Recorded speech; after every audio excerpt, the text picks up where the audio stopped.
Bom, boa noite a todos, que todos sejam mais uma vez bem-vindos à nossa casa.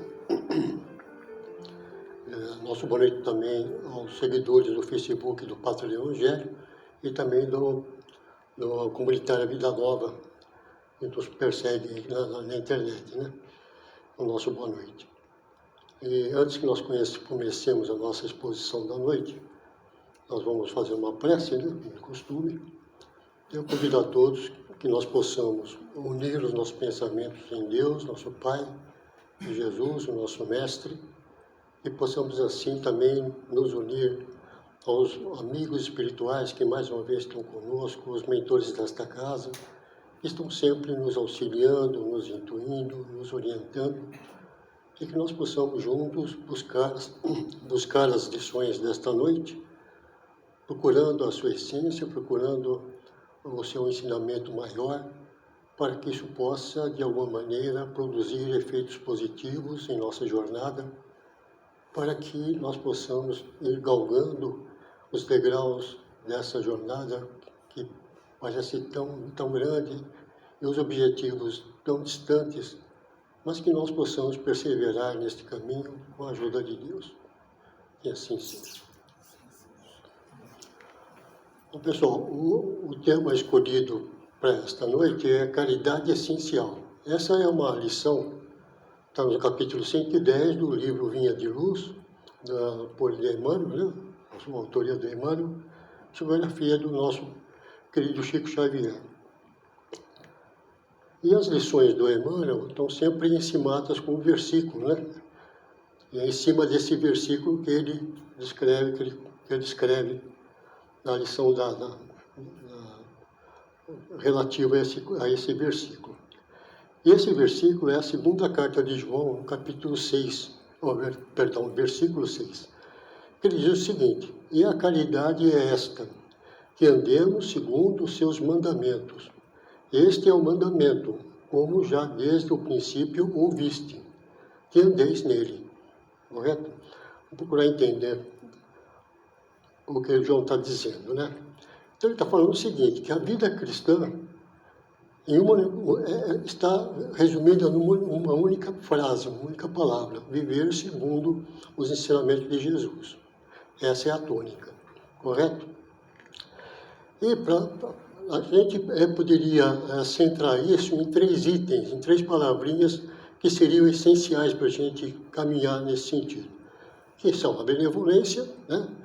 O que é a benevolência? É a predisposição ao bem, que é pensar no bem, ajudar o próximo, estar disposto a praticar o bem, a caridade. A indulgência, que é a tolerância para as faltas alheias, até porque nós também somos imperfeitos e nós temos que tolerar as faltas do outro também, evidentemente, né? Não posso ser um crítico, afinal eu não sou perfeito, correto? E dessa forma também as pessoas serão indulgentes para comigo, porque eu também sou imperfeito, correto? E o perdão?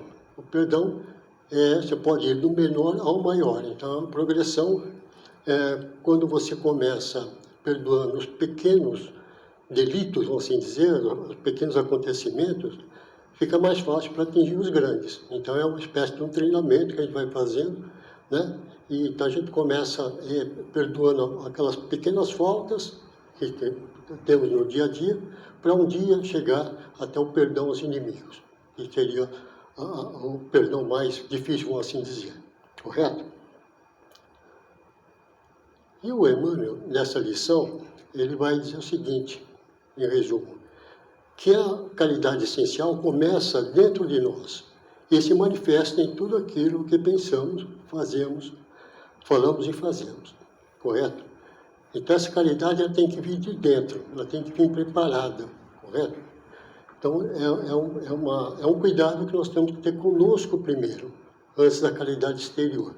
É o que a gente vai ver durante a exposição. Então, a proposta é de agir desde o pensamento até a prática, porque tudo começa no pensamento. Então, tudo que nós exteriorizamos está no nosso pensamento. Então, ele vem do nosso coração. Então, é acreditado, né? A boca fala do que o coração está cheio. Então, se eu estou cheio de ódio, de mágoas, qual vai ser o meu falar? Né? O que eu vou exteriorizar?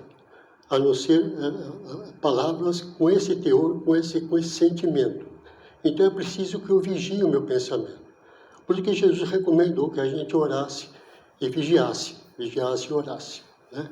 Para que a gente pudesse estar sempre manifestando boas palavras, palavras consoladoras, palavras que animam, correto? E não palavras ofensivas que desanimam as pessoas, né? E ofendem muitas vezes. Então, o Emmanuel, ele começa lá na lição dizendo o seguinte: em todos os lugares e situações da vida, a caridade será sempre a fonte divina das bênçãos do Senhor. Não existe, né, um lugar onde a caridade não possa ser praticada. Porque a todo momento nós estamos sendo testados, né? Em todo momento há situações onde nós podemos praticar a caridade.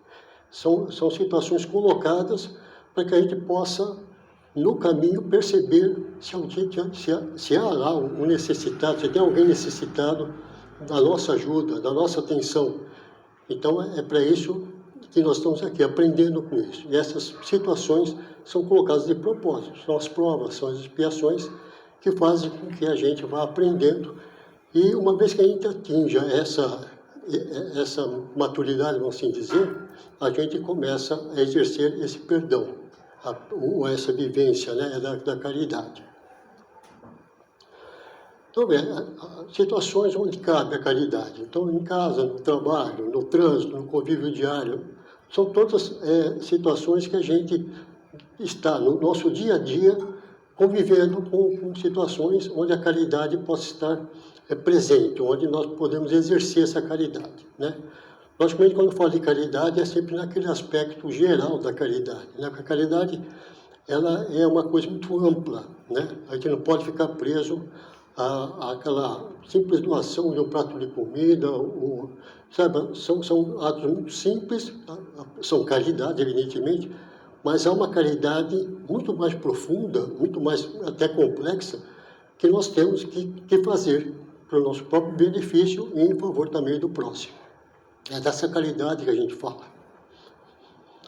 Então, sigamos o exemplo de Jesus, que nunca limitou a caridade a um templo. Ele nunca ficou numa igreja pregando para meia dúzia de pessoas, por exemplo, né? Pelo contrário, ele saiu às ruas, às estradas, né? Entre ricos e pobres, com pessoas de má vida, né? Prostitutas, ladrões. Ele não tinha preconceito nenhum, né? Porque Jesus era Jesus, né? Então ele não tinha esse tipo de preconceito, volto a dizer, que a gente tem pela nossa imperfeição. Ele não, ele acolhia todos, né? E a todos ele prestava a caridade no seu maior grau. Então, voltando ao texto, o Emmanuel prossegue lá. Então ele fala: quem dá o pão ao faminto e água ao sedento, remédio ao enfermo e luz ao ignorante, está colaborando na edificação do reino divino, em qualquer setor da existência ou da fé religiosa a que foi chamado. Então aqui a gente podia já de início falar o seguinte: essa edificação do reino divino, nós somos co-participantes, nós somos co-criadores, nós estamos aqui para colaborar mesmo com o reino divino, certo? Porque quando nós agimos assim, nós estamos, além de preservar o próprio planeta, nós estamos colaborando para que a humanidade seja melhor. Então, cada vez que eu prossigo e procedo dessa forma, na caridade e no bem, eu estou fazendo com que a minha comunidade cresça, que a minha família vá em paz. Então, eu estou colaborando dentro do meu espaço. Então, se cada um de nós fizéssemos isso, o mundo seria até bem melhor do que está hoje, né? E a fé religiosa que foi chamado, deixa claro aqui que a caridade não independe de fé, depende de uma religião, né? A caridade pode ser praticada por qualquer um, né? A gente vê no nosso dia a dia pessoas que não têm religião nenhuma e são muito mais caridosas que a gente. São pessoas que, além de bons cidadãos, têm um bom coração, se preocupa com o próximo, né? E dedica a sua vida ao semelhante, procurando a sua melhoria de uma forma ou de outra. Agora, quando ele fala aquilo, ó, pão ao faminto, água ao sedento, remédio ao enfermo, luz ao ignorante, no exemplo que ele deu aqui no texto, a gente percebe que são diferentes formas de servir. Logicamente, ao nosso alcance estarão várias formas de servir, né? Vai depender da nossa capacidade, das nossas possibilidades, evidentemente. Correto? Agora, o importante é que a gente saiba empregar os recursos à nossa mão. Correto? Então, eu vou dar o que eu tenho de mim, né? Eu não posso sair muito do meu universo, mas se eu puder dar um pedaço de pão, eu dou. Se eu puder dar um sorriso, eu dou. Então, estaria muito no alcance das minhas possibilidades e da minha boa vontade, evidentemente, né? Então, veja, quem não tem o pão, tem um sorriso, uma palavra amiga para oferecer. Então, se eu não tenho o recurso material, né, muitas vezes que a pessoa necessita, mas eu posso colaborar de outras maneiras. Eu posso fazer uma palavra amiga, eu posso consolá-la, eu posso dar minha atenção a ela. Então, são várias formas da gente prestar essa caridade. Prosseguindo lá, o Emmanuel fala que a voz compassiva e fraternal que ilumina o espírito é a irmã das mãos que alimentam o corpo.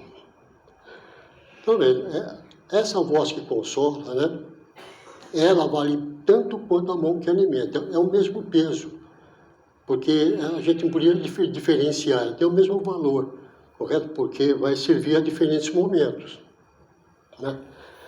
Porque pessoas que não têm fome de alimento têm de esperança.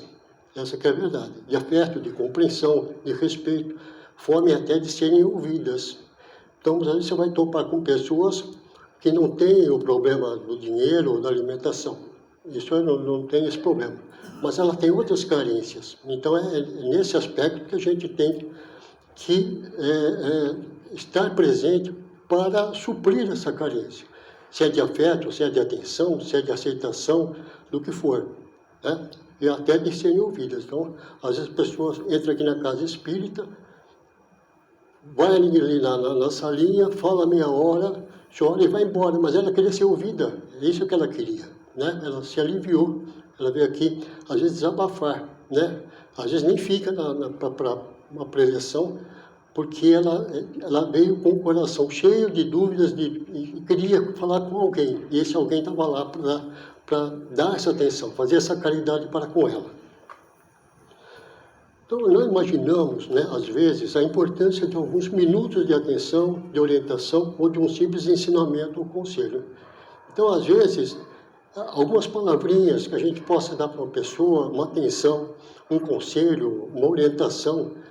Às vezes a gente não imagina o quanto isso é importante para aquela pessoa. A gente não dá a devida importância, mas quem recebeu, às vezes, tem uma significação muito grande na vida dela. Porque, às vezes, uma palavra, você pode melhorar o dia da pessoa ou pode até mudar um conceito, né? Você, às vezes, faz uma colocação, essa pessoa vai meditar sobre aquilo e pode tomar uma outra direção, né? Uma coisa que talvez ela não esperasse, né? Continuando lá na mensagem, o Emmanuel fala o seguinte: assistência, medicação, ensinamento constituem modalidades santas da caridade generosa que executa os programas do bem. São vestiduras diferentes de uma virtude única, conjugam-se e completam-se num todo nobre e digno. Então, veja, quando a gente dá assistência a alguma pessoa, seja ela profissional, não, dando assistência a um vizinho, a um parente, né? Ou um médico na sua profissão, exercendo a medicina, ou mesmo um professor, dentro dessas categorias, há a oportunidade da caridade, né? Porque você ultrapassa a questão do profissional. Quando você presta aquele serviço com excelência, com maior carinho, com maior cuidado, você já está fazendo uma caridade. Você não está limitado ao profissional, né? Então, essas são expressões diferentes de uma mesma virtude. A caridade é só uma, correto? Mas a gente pode prestar. Por exemplo, eu sou médico e quando eu atendo meus pacientes, né, no exemplo aqui, eu posso ser mais atencioso, posso ser mais carinhoso, né? posso dar atenção que muitas vezes a pessoa não tem com outro profissional. E a mesma coisa, o professor também, da mesma forma. Então, o nosso trabalho profissional pode ser também instrumento de caridade, né? Eu, por exemplo, dentro do meu serviço, eu posso me comportar de maneira que eu tenha um bom dia e, da mesma maneira, eu posso influenciar os que trabalham comigo a ter um bom dia também, porque eu quero com eles compartilhar a boa vontade, a dedicação e ter um relacionamento, não digo perfeito, mas próximo disso, para que as coisas possam andar melhor, porque todos ganham com isso, não só eu, e a pessoa, a própria empresa também ganha com esse tipo de comportamento. Então, é uma caridade que a gente também pode prestar dentro do nosso local de trabalho. Correto? O Emmanuel, então, prossegue ainda, dizendo o seguinte: ninguém pode assistir a outrem com eficiência se não procurou a edificação de si mesmo. Ninguém medicará com proveito se não adquiriu o espírito de boa vontade para com os que necessitam. E ninguém ensinará com segurança se não possui a seu favor os atos de amor ao próximo, no que se refira à compreensão e ao auxílio fraternais. Bom, então veja, aqui começa um alerta que o Emmanuel nos dá nessa lição, né? Quando ele fala da caridade essencial, né? Porque antes de ajudar o outro, nós precisamos trabalhar em nós mesmos, né? Logicamente, a gente não vai esperar ser perfeito para fazer a caridade, né? É a mesma história daquela pessoa que acha que a caridade é feita com dinheiro. Então, ele não faz caridade porque não tem dinheiro. Então, ele fala o seguinte: bom, quando eu ganhar na loteria, eu vou ajudar todo mundo, né? E ele não ganha nunca, né? E, logicamente, pela dificuldade que é o próprio jogo. E, às vezes, quando ganha, não ajuda ninguém, né? Porque a coisa muda, né? Porque o dinheiro, às vezes, muda a cabeça das pessoas. É o mesmo caso aqui. A gente não vai esperar ser perfeito para fazer caridade, até porque a perfeição está muito distante da gente ainda, né? Vai demorar a gente chegar nesse grau, né? Por exemplo, quem deseja ensinar deve estudar. Eu não posso me propor a fazer a caridade de ensinar informática se eu não domino as coisas da informática. Eu acho que a gente precisa conhecer alguma coisa para ensinar os outros, para dar uma orientação, correto? Então, são coisas que eu preciso ter essa capacidade, essa capacitação, na verdade, né? Para consolar, devemos ter vencido nossas próprias revoltas. Então, logicamente, eu não posso ser consolador se eu ainda não domino meus problemas, as minhas revoltas, as minhas imperfeições ainda estão bagunçado dentro de mim, no meu convívio, na minha casa, no meu trabalho. Eu preciso pacificar isso primeiro, para que possa ter essa condição de consolador, correto? E na orientação, precisamos viver o que recomendamos. Igualmente, eu não posso orientar ninguém se eu não faço aquilo. Como é que eu vou orientar alguém se eu não pratico o que eu falo? Então, é uma coisa que vai soar falso. Então, é importante que eu tenha essa consciência. Tudo que eu for orientar, eu tenho que ter a experiência da prática, né? Senão não terá validade nenhuma, né? É o que Jesus fazia conosco, né? Ele fazia o que pregava, né? Ele deu esse exemplo várias vezes, né? Lá no Livro dos Espíritos, o Kardec pergunta aos espíritos, né? Qual é o verdadeiro homem de bem?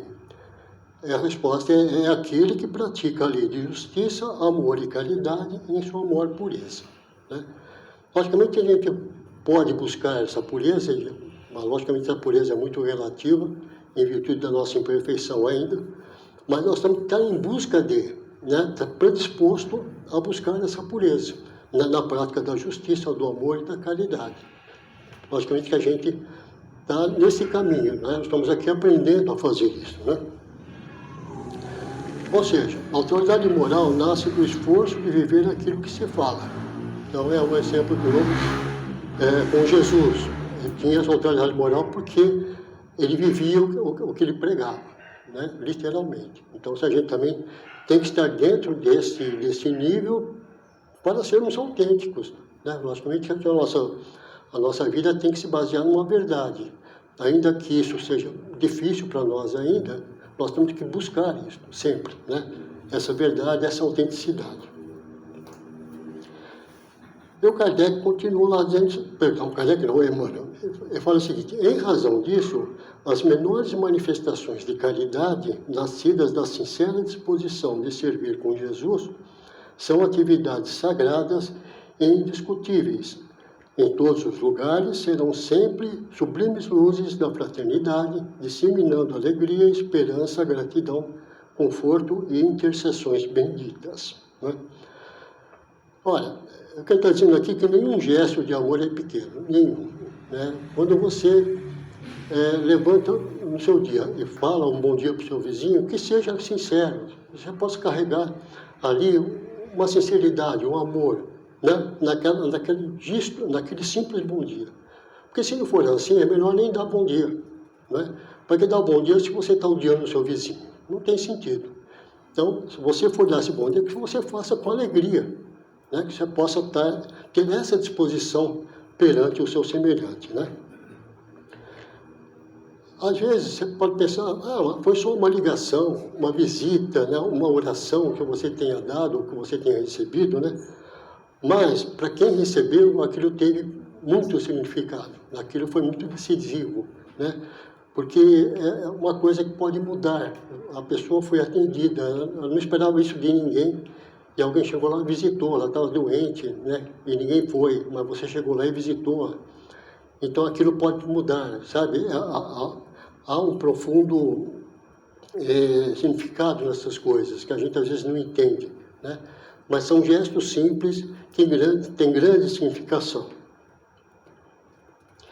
Um exemplo também é que Jesus, quando lá naquela passagem bíblica, né? Que a viúva jogou 2 moedinhas lá no gasofilácio, né? O que era o gasofilácio? Era um recipiente de metal. Quando você jogava as moedas, fazia um barulho, aquilo chamava atenção. Então, os grandes lá, os hipócritas, né, profetas e outros, jogavam um monte de dinheiro lá para fazer barulho, para chamar a atenção da sociedade, para dizer, olha, eu estou contribuindo, olha como eu sou bonzinho. E a viúva foi lá, jogou 2 moedinhas, né? E não foi do supérfluo dela, do excedente dela, foi da falta que ela fez isso. Então, teve muito mais valor as 2 moedinhas delas pela intenção com que ela fez aquilo do que todo aquele dinheiro que os homens jogavam ali, né? E a recompensa que eles tiveram foi a satisfação do orgulho que eles tiveram ali, do aplauso, né? E aquilo ficou, né? O gesto da viúva, não, ele permaneceu, porque foi com amor, correto? Porque ela fez aquilo na intenção, na sinceridade, teve muito mais valor, né? Porque Deus considera muito mais o sentimento do que o tamanho da oferta, com certeza. Né? Não é o tamanho da oferta que vai fazer com que a gente se salve. E, continuando ainda na explanação do Emmanuel, ele continua.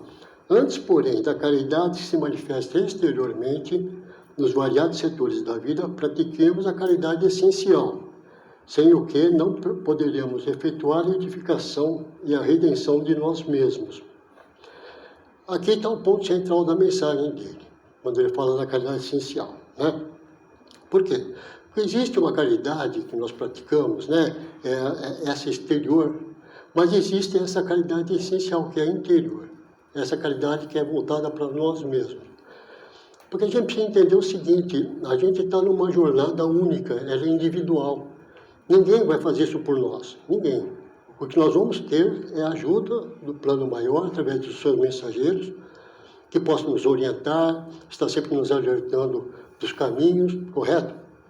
Mas fora isso, é eu comigo, né? Não tem outra, ninguém vai fazer isso por nós. Então, é um quebra-cabeça que eu tenho que montar, ninguém vai montar por mim, correto? E essa jornada, ela é longa, né? Mas eu tenho que estar nessa prática para que eu possa alcançar esses objetivos lá na frente, correto? Olha, a gente podemos ajudar milhares de pessoas e continuar alimentando orgulho, vaidade, intolerância, egoísmo, vaidade dentro de nós. Não tem, é uma incoerência, correto? Não adianta eu estar no atendimento, dando conselho para uma pessoa, se eu mesmo não resolvo os meus problemas, se eu mesmo não tenho essa caridade para comigo mesmo, né? Essa transformação que eu tenho que fazer comigo, né? Para que eu possa dar continuidade à minha jornada, né? Então, veja, nós não estamos nos transformando interiormente, nós estamos fazendo na caridade a reforma íntima, né? Porque a reforma íntima é uma coisa muito importante em nossa vida, principalmente quando a gente conhece uma doutrina como a nossa, e então ela te mostra um caminho, ela é muito esclarecedora nesse sentido, né? Joga luzes sobre o que devemos fazer, né? Qual é a receita, né? Porque a reforma íntima é a finalidade maior da doutrina espírita, não é? Porque, olha, tudo no espiritismo é importante, mas antes de tudo vem a reforma íntima. Então é uma coisa que a gente tem que trabalhar conosco mesmo. Se cada um de nós fizéssemos isso, e somente isso, o espiritismo já teria cumprido o seu papel aqui na Terra, né? É que a gente ainda reluta para a gente fazer essa reforma, que não é fácil, evidentemente, porque vai exigir muitos sacrifícios, algumas renúncias, boa vontade, dedicação, mudança. E a gente, às vezes, não é propenso à mudança. A gente gosta daquela zona de conforto. Aqui está bom, para que eu vou mudar? Então, a gente precisa ter esse esforço para que a gente possa melhorar, né? Porque essa finalidade da doutrina espírita é o que propõe a melhoria do homem, né? Então, se cada um de nós formos melhores, nós teremos um mundo melhor. Correto? E continuando lá com Emmanuel, ele fala o seguinte: trata-se, né, da caridade de pensarmos, falarmos e agirmos segundo os ensinamentos do Divino Mestre no Evangelho. É a caridade de vivermos verdadeiramente nele para que ele viva em nós.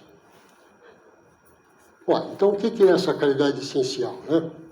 É pensar, falar e agir como Jesus ensinou. Isso é fácil? Não é, né? Nós estamos aqui para aprender justamente isso. Nós estamos numa escola enorme que é esse planeta para chegar nessa excelência. Então, vai demorar. Alguns já estão na nossa frente, outros, né, nós estamos ainda gatinhando, né, nessa escola.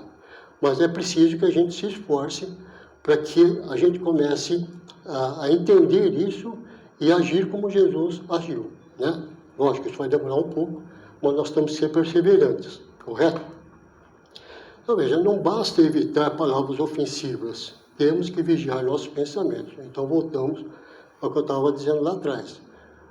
Essa vigilância é muito importante, né? Quando eu penso para falar, eu vou falar menos bobagens, eu vou falar menos palavras ofensivas, porque eu estou raciocinando, né, para produzir palavras que não ofendam, que possam trazer benefício ao outro.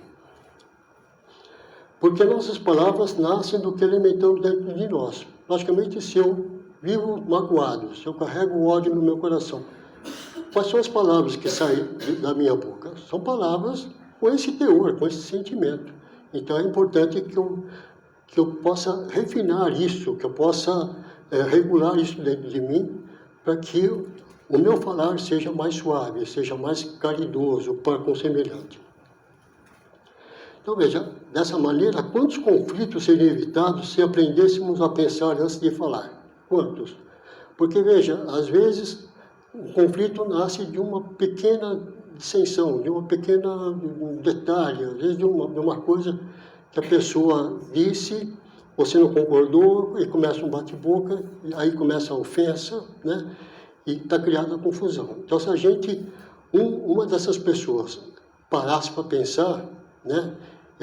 Ou se calasse, né? Para que pudesse uma outra oportunidade, quando os ânimos estivessem mais calmos, aí voltasse a conversar. Ou, nessa discussão, pudesse, logicamente, não entrar naquele clima do outro, correto? Porque, infelizmente, as pessoas tentam controlar tudo, né? Às vezes querem controlar o impossível, como diz a letra daquela música, né? E a gente não está aqui para isso. Nós temos que ter a aceitação dos fatos e o controle nunca vai ser possível de tudo. Não vai mesmo, porque muitas coisas estão fora do nosso alcance. O que nós temos que fazer é essa adaptação de tentar aceitar as coisas e compreendê-las e dar a melhor solução possível, né? Então, para isso, nós estamos aprendendo também a fazer essas coisas aqui na Terra, né? Olha, viver em Cristo, como fala Emmanuel, esta talvez seja uma das maiores propostas do Evangelho, né? Então, quando a gente aprender isso, né, que muitos poucos já estão vivendo em Cristo, a maioria ainda não está, muitos nem em Cristo acreditam, né, nem ouviram falar em Jesus, né, infelizmente. Mas essa é uma proposta que nós temos que perseguir, correto? E não é apenas acreditar em Jesus, evidentemente, né, que é o nosso Salvador, aquela coisa toda. Isso não resolve nada, né? O que nós temos que fazer é permitir que os seus ensinamentos orientem nossas decisões.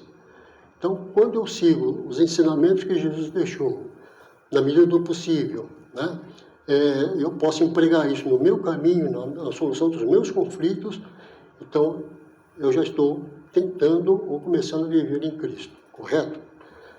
E aquela pergunta, diante do problema, perguntar o que Jesus faria nessa situação? Qual seria o procedimento dele? Né? Para a gente ter uma ideia. Ele perdoaria? Ele tomaria esse caminho, essa decisão? Então, é nesse teor, é nessa tônica que nós temos que viver, correto? Procurando esse ensinamento empregado na nossa vida. Então, o Emmanuel continua dizendo o seguinte, e concluindo a lição, né? Ele fala o seguinte, sem esta caridade essencial, poderíamos levar a efeito grandes serviços externos, alcançar intercessões valiosas em nosso benefício, espalhar notáveis obras de pedra, mas dentro de nós mesmos, nos instantes de supremo testemunho na fé, estaremos vazios e desolados na condição de mendigos da luz, né? Então, veja, construir grandes obras é tudo meritório, né? A gente vai receber elogios, aplausos, né? Admiração. Isso vai, em parte, mexer com o nosso ego, com o nosso orgulho. Mas se isso não tiver calcado na transformação interior nossa, se não tiver esse alicerce, de pouco vai valer. Sabe? É importante que a gente tenha nos preparado para isso. Não adianta só essa caridade exterior, que muitas vezes ela está fundamentada numa areia, né? Não é na pedra que vai dar um suporte para ela, correto? E isso tem que ser construído em nós primeiro, correto? Precisa ter essa preocupação primeiro, né? Porque nos momentos difíceis da vida estaremos espiritualmente vazios.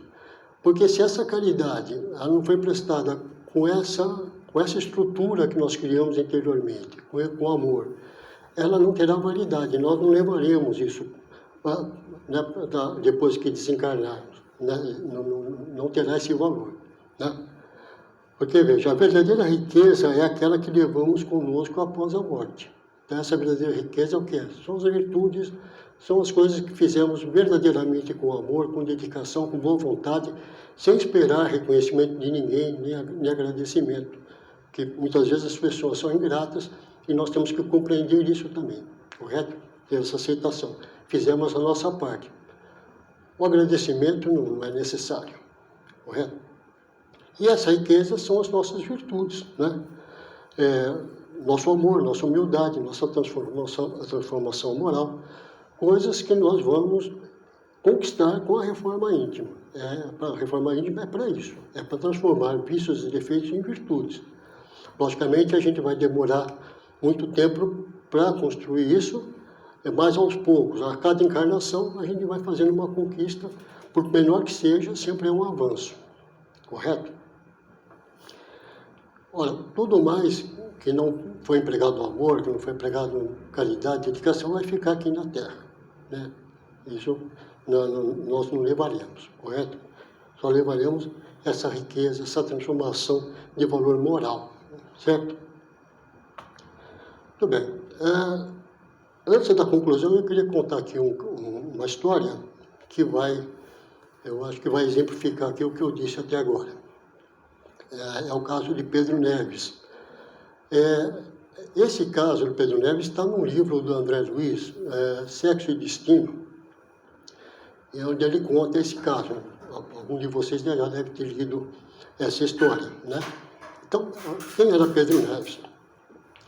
Pedro Neves, ele já havia desencarnado, né? Está na condição de espírito. Ele desencarnou muito jovem, com 47 anos, né? Deixou mulher e filhos, né? 3 filhos.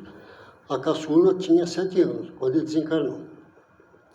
E ele já está mais de 40 anos no plano espiritual, né?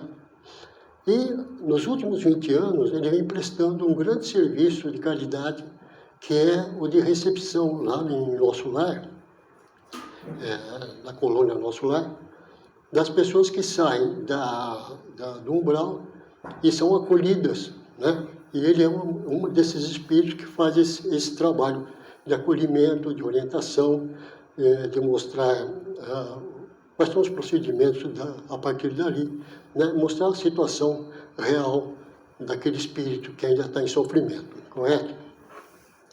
Mas acontece que, com o passar do tempo, as pessoas notaram que ele começou a ficar triste, ele começava a se isolar, né? A pessoa ficou preocupada. Hoje o Pedro Neves ele tinha uma postura muito assim, sisuda, era muito sério. E isso impedia as pessoas, às vezes, de se abrir com ele, de perguntar o que estava acontecendo, né? Mas, como o André Luiz era muito amigo deles, incumbiram o André Luiz de se aproximar dele, perguntar o que estava acontecendo, até para ajudá-lo, né? E o André Luiz falou, tudo bem.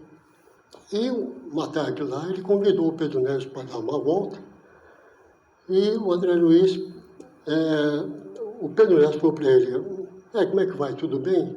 O André Luiz falou, não, mais ou menos, falou para ele. Aí citou que tem alguns probleminhas, né, no lar, não sei o quê, mas isso foi uma jogada inteligente do André Luiz para que ele pudesse se abrir. E de fato deu certo, porque o Pedro Neves falou, bom, na verdade eu também tenho esse tipo de problema, né? Então, qual era o problema do Pedro Neves? Ele desenganou, a esposa dele casou de novo com uma pessoa, e essa pessoa era muito voltada ao empresário, era muito voltada no dinheiro, e ele acabou influenciando, melhor dizendo, os 2 filhos mais velhos do Pedro Neves. E eles também se voltaram muito para o material, né? E esse novo marido da esposa dele era voltado ao jogo. Então, foi uma coisa assim que envolveu também os 2 filhos, né? E não foi uma coisa boa, acabou envolvendo nesses vícios, né? Além do materialismo, né? De ficar focado muito no dinheiro, nessa coisa toda. E a filha dele, que agora contava já com 47 anos, ela tinha contraído um câncer muito agressivo. E ela estava muito doente, assim, já era prevista a sua desencarnação. E ele, logicamente, estava triste, mas o André Luiz falou para ele, tudo bem, daqui a pouco ela chega aqui no plano espiritual e você vai ser capaz de acolhê-la, né? Você, como pai dela, será o melhor orientador, o melhor consolador, para que possa recepcioná-la aqui no plano espiritual. Aí ele falou, olha, tudo bem, mas eu estou mais triste com o meu genro, né? O que acontece com o seu genro? Meu genro está dando assistência a ela, mas ao mesmo tempo ele tem uma amante dentro de casa, que é uma ex-funcionária dele. Então aquilo ficou, ele não aceitava. O Pedro Neves ficou muito bravo com aquilo, né? Não aceitava de jeito nenhum. E além dos problemas que ele já tinha com o novo marido da ex-esposa dele, os filhos, estavam envolvidos com aquilo, a filha doente, ainda tinha esse genro, que apesar de estar dando assistência para a esposa, mas tinha uma amante dentro de casa. Quer dizer, uma coisa meio absurda, né? Além disso, ele não era assim uma pessoa muito direita, ele tinha uma vida de frequentar boates, sabe? Então era uma coisa bem nebulosa, né? Que o Pedro não aceitava.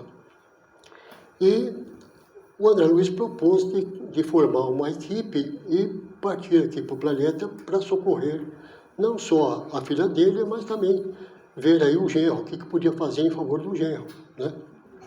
E eles vão procurando esse genro e acabam encontrando ele dentro de uma boate, né? Uma outra moça, aquela situação toda. E o Pedro Neves, então, ele se enfurece, né? Ele fica tão bravo que ele avança nesse genro dele e começa a socar esse genro dele. Logicamente que o genro não sentia o soco, evidentemente, mas sentia a vibração com que aquilo era desferido, né? Então ele começou a sentir o mal-estar, mas era produto da vibração do Pedro Neves em cima dele. E aquela confusão dentro da boate, nisso se levanta uma pessoa no meio da boate, uma senhora, um espírito iluminado, e se aproxima de Pedro Neves, e o Pedro Neves reconhece uma grande autoridade moral nesse espírito, que era o espírito responsável por aquele local, né? Como se fosse um anjo guardião daquela boate, vamos assim dizer. E ela fala para ele, Pedro, e o Pedro permite que ela abrace ele acaba chorando, e ela fala, Pedro, não veja nessas pessoas, né, se referindo aos parentes ali, o genro, o marido, os filhos, como seus inimigos, eles são seus irmãos. Cabe a você ajudá-los também, né? Aí o Pedro cai em si, né? E vendo que ele não estava cumprindo o que ele estava fazendo no plano maior. Ele estava fazendo a caridade de auxiliar aquelas pessoas, mas o mais importante ele não estava fazendo, né? Que era acolher os seus parentes próximos. Então, isso quer dizer o seguinte, né? Resumindo, ele não fez a caridade essencial, ele fez uma caridade exterior. Ele não cuidou dos seus problemas, ele não cuidou da construção de suas virtudes, principalmente, né? Ele fazia aquilo com amor, mas aquilo não estava calcado numa estrutura íntima, de uma reforma interior. Porque se fosse assim, ele teria perdoado, entendido e auxiliado essas pessoas de lá mesmo, né? A filha, o genro, os filhos, ele teria dado a assistência se ele tivesse essa compreensão. Então ele caiu em si porque ele estava falhando nesse sentido. Então essa história é para mostrar que a caridade exterior que ele fazia tinha uma validade, mas a caridade essencial, que era mais importante, ele deixou de praticar. Correto? E na conclusão, nós vamos dizer o seguinte, o Emmanuel, nessa lição, nos convida a ampliar nosso conceito de caridade. Nós temos um conceito de caridade, mas ele está convidando a gente a ampliar esse conceito, né? Ela não começa nas mãos, mas no coração. Então, veja, não adianta eu fazer a caridade exterior, eu tenho que tratar do coração primeiro, tenho que tratar dos meus problemas, pacificar meu coração para que eu possa fornecer essa paz aos meus semelhantes, correto? Antes de oferecer algo ao próximo, precisamos oferecer a nós mesmos o esforço diário de viver o Evangelho, correto? Quando aprendemos a pensar, falar e agir como Jesus, toda a nossa vida se transforma em um instrumento da caridade essencial. Certo? Então, naturalmente, nossas palavras consolam, nossas mãos ajudam e nossa presença passa a levar paz por onde estivermos. Ele fala naturalmente, mas a gente vai atingir esse estado natural. Chegará um dia que nós estaremos fazendo essa caridade naturalmente. Isso será uma coisa comum, natural para a gente. Hoje não, hoje a gente se esforça para fazer isso, né? A gente faz um esforço para fazer a caridade, porque a gente não está acostumado com ela, né? Nós estamos aprendendo a fazer a caridade, mas chegará um dia que isso soará natural para nós, né? Esse agir será uma coisa como andar, como respirar, correto? Então, pessoal, era o que eu tinha para hoje. Vamos partir agora para a segunda parte. Então, eu peço que quem ficar aqui no salão que possa aproveitar esse bom momento, essa boa vibração, para vibrar em favor de quem esteja necessitada, de pessoas doentes, da família ou amigos, conhecidos. Vamos aproveitar esse momento, ao mesmo tempo nós estaremos colaborando com a vibração da sala de passes.